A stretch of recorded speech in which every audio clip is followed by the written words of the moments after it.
What's the deal, y'all? What's going on, man? It's like 10 o'clock in the morning right now. I'm sitting outside making a video in the cold for y'all. Look, that's why y'all should like my channel, like my videos, and subscribe to my channel, because I'm dedicated to making content for y'all. And it's cold outside, but I think I gotta get me a ring light or something, because the videos that I've been making on this camera, which is a very beautiful camera, the quality has not been where I want it to be. So I gotta either figure out a light setting on my phone, or get a light kit or something, or a ring light or something to put around the camera to make the videos, you know, get better quality. But anyway, man, I wanted to make a video about like the biggest challenge I ever had in my life. And I want to talk about challenges because it's in life, we always gonna have hurdles that we gotta climb over, hurdles that we gotta overcome all the time. So for me personally, I think the biggest hurdle I had to overcome was being in graduate school. I think grad school was just like, it was crazy for me. I first went to grad school in 2015. I made the transition from an HBCU, that's a historically black college and university, to a PWI, a predominantly white institution. And that institution was Arkansas State University in Jonesboro, Arkansas. I came from Mississippi Valley State University in 2015 and went straight to grad school. I didn't wait. I graduated in May of 2015. By August of 2015, I was in graduate school in Arkansas. This is a big jump for me. I was living on my own in my own apartment for the very first time. So, you know, just learning how to really, I mean, I was an adult in college, in undergrad, but really knowing how to be an adult in graduate school. Because grad school is completely different from undergrad. Like, the work is much more lonely. You're not with your friends 24/7. Everybody in grad school is either grown or they got their own business going on and their own personal lives. And but I did have friends from Mississippi Valley State University who were there already, 2 other friends, and that really helped me a lot. But I'm just talking about the coursework. Y'all, my first day in class, I will never forget this. Dr. Fowler is his name. This is Introduction to Graduate Studies class. This man goes over the... Now, this class is from 5:30 to, what is it? 5:30 to 8:20, right? So I'm thinking first day of class, he's just going to go over the syllabus. We going to get ready to go. Boom. This man has us for the entire period and an additional 20 minutes. He went over time just talking to us. Man, I didn't eat. I'm starving. And the man gave us like 6 assignments the first day. Like, I'm like, oh my God. I'm in class, like, in my head pondering, is this really for me? Is this what I really want to do? But I'm the type of person, if I start something, I gotta finish it. Yeah, like, his class was super challenging, man. All the time, I had a whole bunch of crazy assignments. He wanted it done this particular way. It was like he was really meticulous, really particular about everything that he did. So I'm like, man, can I do this? But for me, like, he was giving, like I said, I had other classes. He wasn't the only one. I had other work I had to do in other classes. Plus, I was a graduate assistant to keep money in my pocket. And then working as a graduate assistant, I had certain individuals that wanted things done so particular, wanted editing done so particular. Like, I had to really learn how to play around with the software.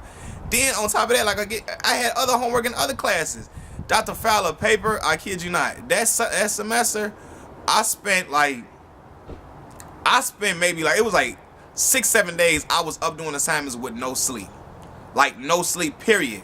And I remember thinking to myself, like, this is what I want to do. I want this degree to be able to put myself in great position financially, where if a person hires me, they can't pay me with anything they want to because I have these credentials. And I really wanted to just get better in my field, you know. So I'm like, this is what I got to do. And for me, even though I had all them challenges, like, and I'm like, y'all, like, I remember one time I was doing homework. Like, I'm a procrastinator. I have a huge procrastination problem. I remember I was staying up all night. I waited late to do my assignment. So I stayed up all night doing it. And I still had some stuff to go, but the class wasn't until night, and I was a graduate assistant in the camera checkout room early in the morning. I'm in there, and I'm almost done with my works cited page. And everybody that don't know what the works cited page is, when you do a research paper or you do an assignment, you have to find sources. On this works cited page is where you list all the sources and the information from the sources in APA format. So I had a website I would go to, and I had probably like 30 something sources. I take a while to get these sources formatted correctly. By the time I'm on like almost done, I got like 3 more left. The thing just disappeared. Like, and I need this works cited page. This is a crucial element to your paper. This is where it determines that you had credible sources to get your research from. The whole thing disappears. Like, I'm going panic. I'm like, oh my God, I couldn't believe it. It was like 40 minutes before class.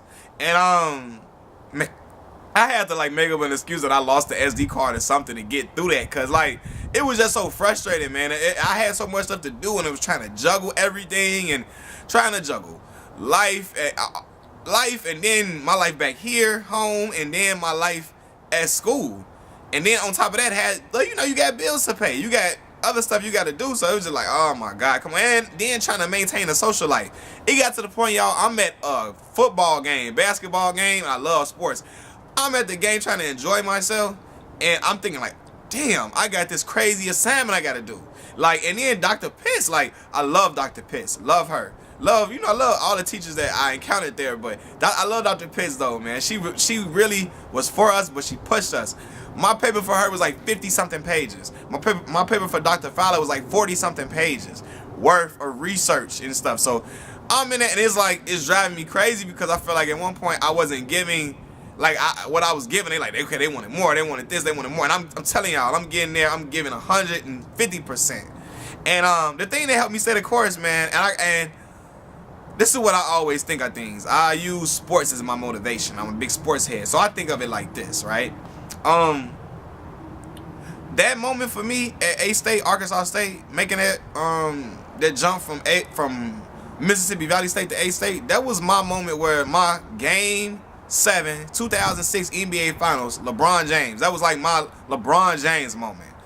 Cause I remember D.L. Hughley once said that and I made that analogy because it was a tough transition, and because I wore a chip on my shoulder when I came. That's what really motivated me. I had a chip on my shoulder. A lot of people think that the HBCU curriculum is watered down, that we don't learn the same things that the individuals at these predominantly white institutions learn. They feel like in a 3.9 that I had at Mississippi Valley State was not the same 3.9 at University of Missouri or University of Florida, University of Mississippi, Arkansas State, University of Arkansas. They felt like that did not equal out. And they don't have to say it out their mouth. I know it. I've heard other people say it before. I've heard other people doubt the curriculum. I heard grown people say it's not the same thing as here, and and I'm like, yo, we learn the same thing. We got the same excellent teachers at Mississippi Valley State University. Just because you think they cater to us and they water stuff down, you think it's like that? No. And I'm going to come in and I'm going to prove that. And that was my attitude. I'm going to come in and I'm going to prove that a young boy from an HBCU from the south side of Chicago, a place where they think nothing but hooligans come from, where they say nothing but wild little kids acting like animals come from, I'm going to come in here and show y'all that I can do this and I can do the work as great as a person who's been at a PWI for all 4 years, or as great as a person who's been at a Ivy League school. You know, that was my attitude. So I'm gonna come in. When I come in here, I'm gonna give 250%. You know, I'm gonna give it my all. I never half-assed any assignment I did. I did it to the best of my abilities. I thought it out. I really researched well, and I gave great ideas, and I really brainstormed all my papers to give great content. Not like this is who I am. Like, I'm never gonna give nobody half of me in anything that I do, because I take pride in the work I do. And so when that happened, no matter how challenging it was, no matter how many hours of studying or research or work I had to do on the paper or sitting in the library, that came back to me. Like, I was rewarded with great grades in these classes, and I graduated from Arkansas State University with a 3.9 GPA to show that, or 3.8 to show that I can still be successful and still graduate at the top of my class at a predominantly white institution, just like I did at a historically black college and university. So that was my attitude, man. And it's like, you know, when I said that the comparison between the HBCU and the PWI degree, because people think it's a difference, and people think you can't do the same type of work. You can't come in here and flourish like you did at the HBCU. And I remember D.L. Hughley saying that. He said, in order to be great, you gotta win where you ain't supposed to. And that was my idea. You gotta win where you ain't supposed to. So I'm like, they feel like some people feel like I ain't supposed to win here like I won there. So I'm gonna come in and I'm gonna do what I gotta do, and I'm gonna give it my all. And I gave it my all and my best effort and everything, and I was rewarded for it and got my degree in May of 2017. Got my Master's of Science in Mass Communication from Arkansas State University. I felt very proud of it because I knew the work that I put in, you know. And the crazy thing was that it was other students that came from Mississippi Valley State University. A lot of them came, and when they came, they were so discouraged by how the teachers, I guess the work that was going on, and I guess the curriculum, and certain people, I guess, get in their ear, tell them they can't do it, and they got so discouraged by that they switched majors. You know, they switched majors. They either left the school or itself, or some people just couldn't make it out the program. Although we had it was a nice amount of kids from Mississippi Valley State that came out of Arkansas State program, and for me, it was like, I'm gonna show everybody that me and my friends that was there, we gonna show everybody that Mississippi Valley State University belong here. The students from Mississippi Valley State belong at A-State, and we can do this, and we can show the other kids at MVSU that y'all can come here and flourish too, and y'all can come here and still make it through. It's gonna be challenges, bumps in the roads, but we gotta do what we gotta do to get this degree, because a lot of us are coming from situations that we grew up and we didn't grow up with a lot of money. So this degree matters to us. This matters to us, and it's our ticket or our certification to show that we're qualified for whatever work that we're applying for. You know, so and I remember Chris Crater. Shout out to Newt, man, my fraternity brother. Newt, Chris is from Chicago. He went to Mississippi Valley State University and graduated with a mass communication degree like I did, and then went on to Arkansas State University and graduated with his Master's of Science in Mass Communication. And Chris told me, he had conversations when I first got there and told me that you there because you belong there and you could do it. And no matter how hard it gets, you wouldn't have got accepted if you weren't good enough. You know, so you good and you great enough for this. And just keep in your mind that you can do it. Don't ever feel like you can't. Don't ever feel like, you know, this might not be for you, because it is for you. You know, and just going there, like he told you, the hardest part was making it out of the south side of Chicago. That was the hardest part. You got that part out the way. So now that you in this situation, it's school, it's academia. You've been doing this all your life. You can do it. You need help, you gotta go and talk to your teachers. You gotta go and figure out exactly what they're looking for. Do that. If you got to put in them hours in the library to isolate yourself from your TV and your phone and your laptop and your music, you got to sit yourself in a study room in a library. Do that, because you came here for one job, that was to graduate. And that was my mindset, man. And I thank Chris, because Chris got out of there, and a host of other kids too.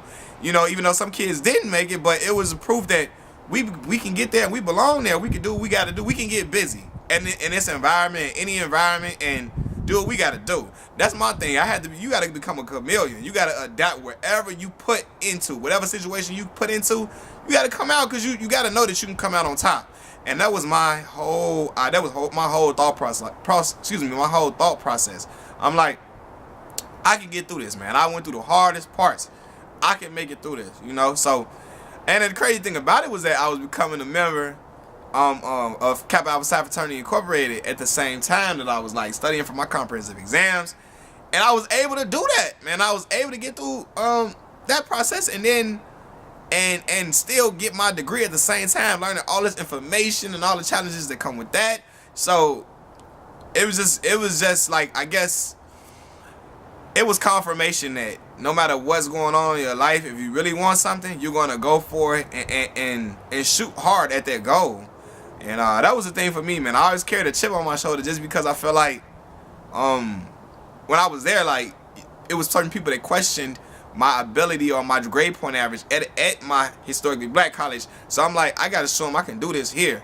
And I'm like, I'm gonna do that, and I did that, you know. And I'm gonna make them like know that, like, I'm for real.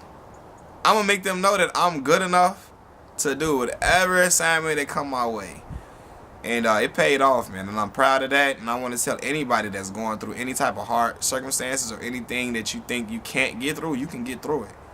It's all in the mind. You gotta have that willpower, and you gotta have that mental fortitude.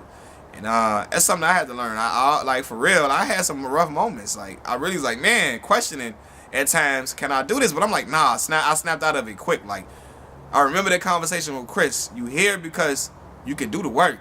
and you can get through this. So it was like, all right, it's go time. At that point, I'm like, let's go. Whatever gonna come with it, whatever come with it. But I'm gonna get through this program. I'm gonna get out of here, and I'm gonna graduate and hold that degree up high. And my people, my family gonna be there, and they're gonna be happy for me, and we gonna all have a good time afterwards. And that's what we did, man. I had a great time with my fraternity brothers, my whole family, and I just never forget that moment. I never forget, doubting myself at that time. That was the biggest challenge and the biggest hurdle I ever had to overcome. Like, y'all, like every paper for this class, this degree had to be 20 pages or more. So it's like, in 25 pages or more, I feel like. And it was like, I got some of the most extensive work that I could send to some of y'all if y'all wanted to on my laptop right now. That work that I'm proud of, man. Papers that I'm proud of. So, yeah, man.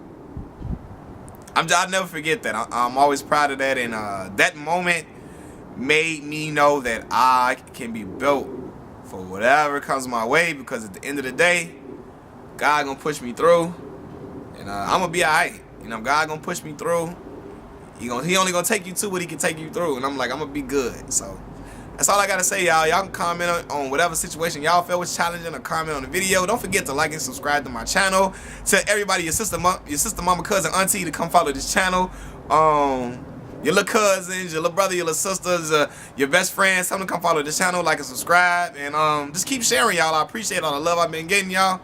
Peace.